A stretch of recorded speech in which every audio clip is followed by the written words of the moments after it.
ವೀಕ್ಷಕರೇ, ನಿಮ್ಮ ಗಂಡ ಹೆಂಡತಿಯಲ್ಲಿ ಸಾಕಷ್ಟು ಸಮಸ್ಯೆಗಳಾಗ್ತಾ ಇದೆಯಾ? ಈ ಸಮಸ್ಯೆಗಳಿಂದ ನಿಮ್ಮ ಮಿಸೆಸ್ ಅವರು ಅವರ ತವರು ಮನೆಗೆ ಹೋಗಿದಾರಾ?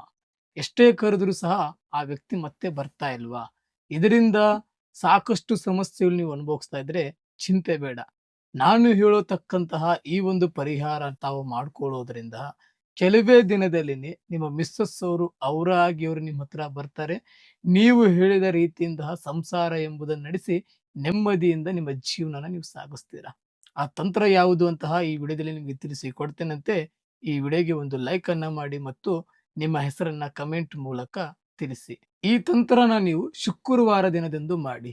ಯಾವ ತರ ಮಾಡಬೇಕು ಅಂತಂದ್ರೆ, ನಿಮ್ಮ ಮಿಸ್ಸಸ್ ಅವರ ಒಂದು ಫೋಟೋನ ತೆಗೆದುಕೊಂಡು ಈ ಕೆಳಕಂಡ ಮಂತ್ರನ ಬರೆದು ನೀವು ಮಲಗುವಂತಹ ದಿಂಬಿನ ಕೆಳಗೆ ಆ ಫೋಟೋನ ಇಡಿ. ಈ ತರವಾಗಿ 7 ದಿನನ ನೀವು ಮಾಡಬೇಕು. 8ನೇ ದಿನಕ್ಕೆ ಆ ಫೋಟೋನ ತೆಗೆದುಕೊಂಡು ಸುಡಿ.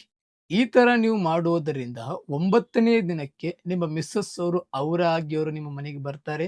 ನೀವು ಹೇಳಿದ ರೀತಿಯಿಂದ ನಿಮ್ಮ ಜೊತೆಯಲ್ಲಿ ಚೆನ್ನಾಗಿ ಇರ್ತಾರೆ. ಈ ತಂತ್ರನ ನೀವು ಕೇವಲ ಒಳ್ಳೆಯದಕ್ಕಾಗಿ ಬಳಸಿ. ಕೆಟ್ಟದ್ದಕ್ಕೆ ಬಳಸಿದ್ರೆ ಇದರ ರಿಸಲ್ಟ್ ನಿಮ್ಗೆ ಸಿಗಲ್ಲ. ಇಂಥದೇ ಇನ್ಫಾರ್ಮೇಷನ್ ಮಾಹಿತಿಗಾಗಿ ನಮ್ಮ ಪೇಜನ್ನ ಫಾಲೋ ಮಾಡ್ಕೊಳ್ಳಿ. ಇನ್ನು ನಿಮ್ಮ ಜೀವನದಲ್ಲಿ ಬೇರೆ ಏನಾದರೂ ಸಮಸ್ಯೆಗಳಿತ್ತಂದ್ರೆ ಈ ಕೆಳಕಂಡ ನಂಬರ್‌ಗೆ ಕರೆ ಮಾಡಿ.